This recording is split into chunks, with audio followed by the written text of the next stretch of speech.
Hello, everyone. Welcome to Off the Charts, episode 73.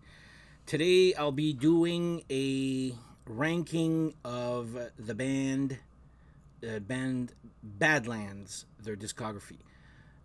Before I start, if you like this type of content, please like and subscribe. Tell your friends. Why have I done Badlands today? Well, there's a couple of reasons here. One, I don't even know how to start with this here. Whoever loves this band really loves this band. Like, they really like them. And some of them just find them okay there. I'm probably in the group where I find them okay. I remember clearly when this came out. And the first one, I was like, okay, it's okay. But then everybody, like, especially guitar players, I find, they're like, oh my god, it's so good, it's so new, it's so fresh. I'm like, eh. So, I kind of stopped listening to them, and then other people were like, oh my god, Badlands is so good. I'm like, you know what, I'll give it a try. And still nothing. I mean, they're good. There's some really great songs, but overall, it's like, anyway, we'll get into that later on there. And of course, I stopped listening to them again.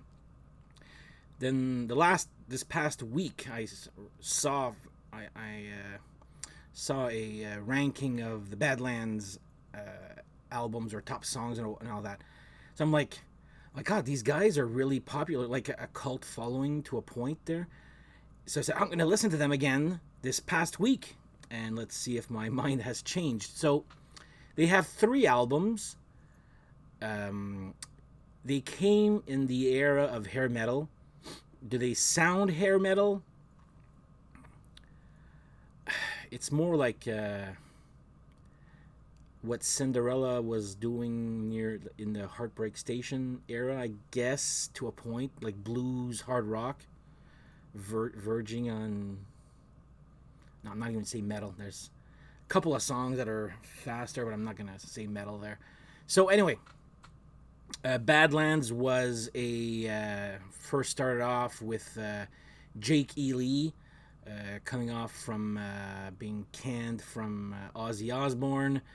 Ray Gillen, who was, oh my God, he was a singer for Black Sabbath for the Eternal Idol or the Seventh Star. He's the one that replaced Glenn Hughes. Then recorded for Eternal Idol, but then they canned him or whatever. He went to Badlands, and then Tony Martin came over to do his vocals. Then came Eric Singer on the first album only, and Greg Chiasson as the bass player. So here's my ranking of the band Badlands, and I'll explain why. So they have 3 albums. It's going to be a short episode here. Maybe I'll be talking about it a lot. I don't know there. So in third place, I'm going to be putting Dusk. People might not even know this exists. So this was recorded after their second album, but it was never released. It was shelved. Here's a better look at well, there's not much to do with that album cover there. They say it's like almost demo quality. The songs sound good, but they sound unfinished. In a there's missing the hit song on this. I find there's like the other albums have the hit song or 1 or 2 at least there. This one, the guitar playing is great. Jake E. Lee, I'll give you that. It's great. It just does really, it's good. I just got a feeling that it would have been a little bit better had a producer came along and said, okay, I need a hook there, I need a hook there, or whatever. There are decent songs. I mean, like I do like Healer. Sun Red Sun is actually not bad of a song there. The rest, they're okay there. It's nothing really great there. Not bad, but again, nothing really great I find on this here. What could have been had this been released properly well, again, this is apparently just demo versions there, So a little rewriting here and there, or adding a catchy chorus there or here or whatever. Maybe could have been done this better. Wow, that was terrible English. Uh, could have been a better album in my opinion. So third place, Badlands, Dusk.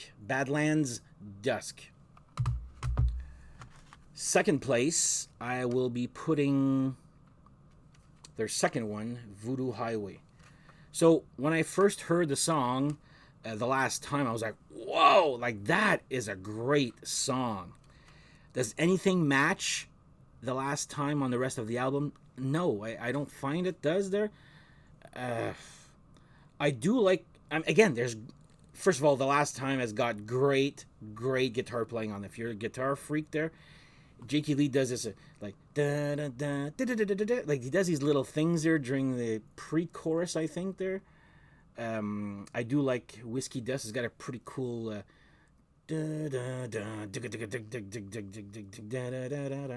great song too. There, well, no, a good borderline great, I guess. Their song, 3-Day Funk is all right. In a Dream is actually a good vocal. Almost a cappella at the beginning anyway. There ends with a little slide-ish guitar there. It's very westerny blues hard rock, I guess there, if you want to call it that there. A decent album. Again, it doesn't match. When I heard the last time, I was like, wow, this is really good. And then the rest of the album, like, okay. Is it me? Like, am I just not getting this band? I find they're good. Are they all like, people are rating these like 10s out of 10s? I was like, I don't know, I don't get it.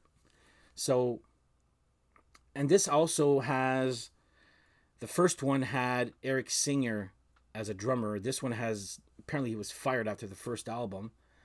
And the drummer on this one in Dusk is Jeff Martin. Maybe I'm biased because of Eric Singer, but Eric Singer's drums are like no. He's very like, and this Jeff Martin he's constipated. He's drumming is like, I'm like, so the drumming I find a little suffers a little bit on this here, but anyway, a decent album here. So Badlands, Voodoo Highway. I'm putting this as my second favorite off of the Badlands discography. And of course, the first one, in first place, is their first album, the titled Badlands. There's your Jakey Lee, Eric Singer, Greg Chesson, and Ray Gillen. If you don't know what happened to Ray Gillen, he's passed away due to complications from AIDS. I think he was diagnosed with AIDS on the second album. Some people say he's got a great voice.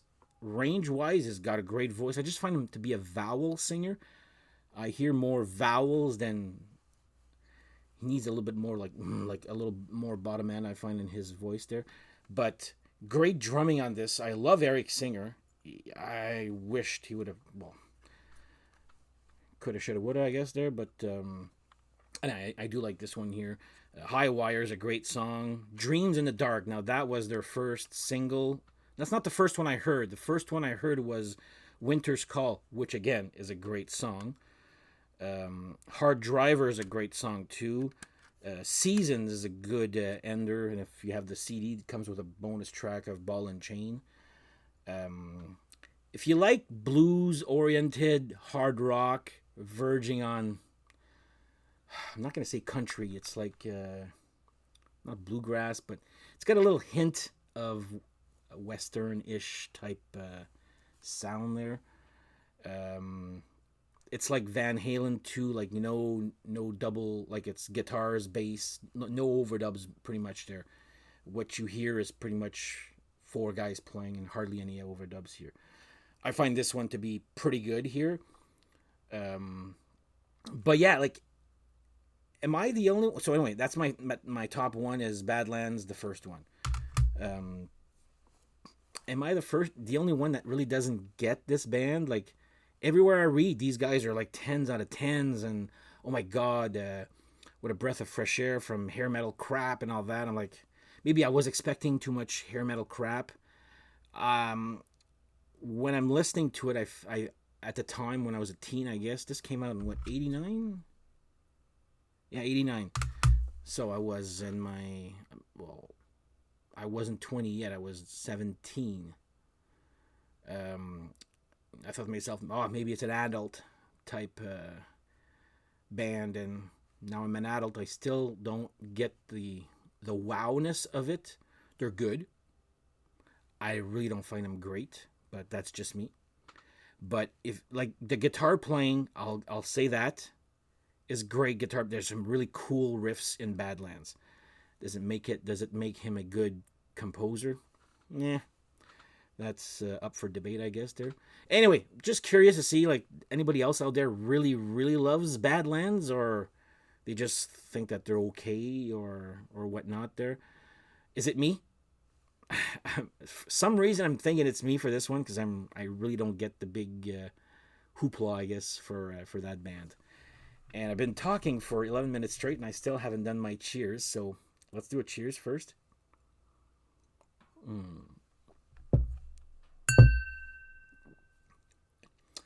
And of course, after Badlands, I guess Jakey Lee disappeared for, I don't know, decades almost. He came back with Red Dragon Cartel, which the lead-off single was great, and then the rest was just like okay there. But I didn't even bother getting the second Red Dragon Cartel album. I was like, yeah, doesn't really do anything for me. So anyway, that's my ranking for Badlands discography. Dusk in number 3, Voodoo Highway number 2, and the self-titled as number 1. So curious to hear your thoughts about this band here. Do you guys actually like them or not, or whatever? Just comment away. So anyway, on that note, I shall bid you adieu. Once again, if you like this type of content, please like and subscribe. Tell your friends, and we shall see you next episode. Have a good one, guys.